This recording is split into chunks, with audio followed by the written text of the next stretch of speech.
First thing that I do is I'll take one of my photographs and I'll print it off on paper, and I glue it onto a nice birch panel like this.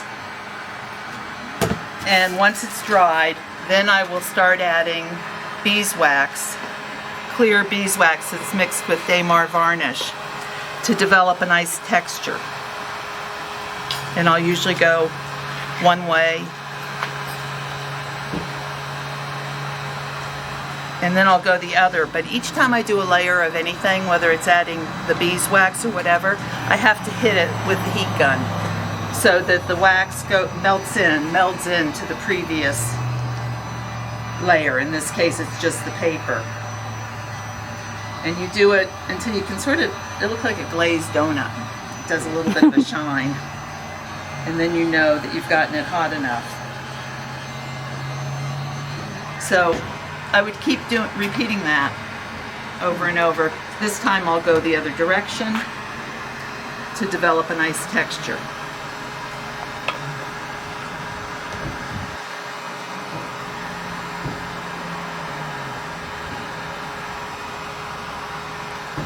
I'll do 3 minimally, maybe 4, depending on how much wax I want to put in, what sort of texture. In some cases I can use the beeswax that also has pigment added to it, if I want to add a little more color separate from what's there.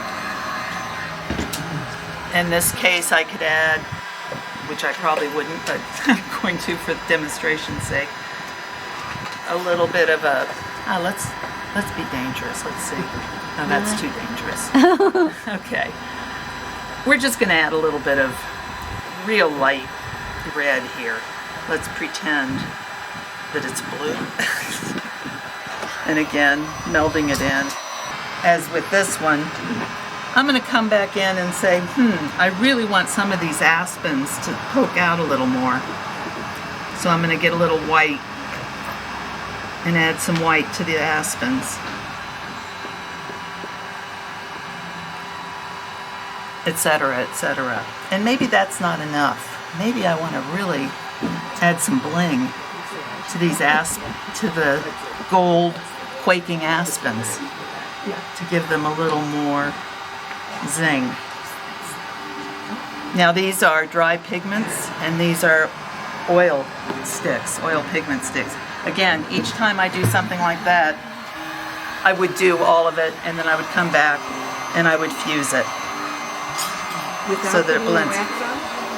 Right. It'll fuse without. Now I'm going to bring the pigment and the oil sticks into the object, into it. You know, in this case, actually I might want a little bit of this red thrown in there. But next step, I might add more wax to the top. This one, it's a little thin, so I might go and add a little more wax. In some cases, then I'm also going to come back with my tools and scratch in to bring out parts that were lost in the process. And that would be how you go from this one to this one, more or less. Or, in this case, I banded off areas and I added dry pigments of different shades. So I went from here to there.